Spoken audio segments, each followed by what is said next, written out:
Hello friends, welcome to Sara's Kitchen.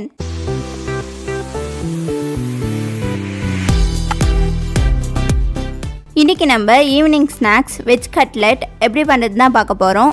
அதுக்கு முன்னாடி நம்ம சேனலை சப்ஸ்கிரைப் பண்ணாமல் இருந்தீங்கன்னா மறக்காமல் சப்ஸ்கிரைப் பண்ணிக்கோங்க. வாங்க எப்படி பண்ணுறதுன்னு பார்க்கலாம். ஃபஸ்ட்டு ஒரு பாத்திரத்தில் ஆல்ரெடி உருளைக்கிழங்க வேக வச்சு எடுத்து வச்சுருக்கேன், அதை நம்ம ஆட் பண்ணிக்கலாம். நெக்ஸ்ட்டு துருவி வச்ச கேரட், பீன்ஸ், 2 பச்சை மிளகா, கொஞ்சம் கொத்தமல்லி,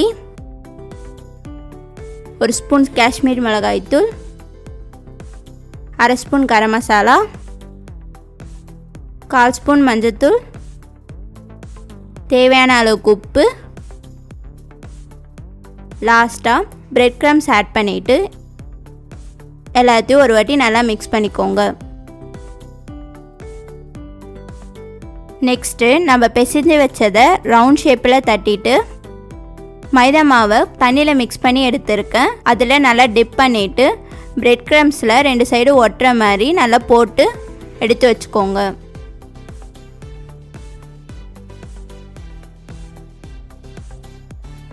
நெக்ஸ்ட்டு கடாயில் தேவையான அளவுக்கு எண்ணெய் ஊற்றிட்டு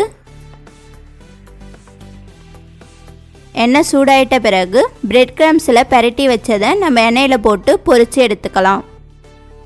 போட்ட உடனே திருப்பி விட்டுறாதீங்க, ஒரு சைடு நல்லா வேகட்டும்.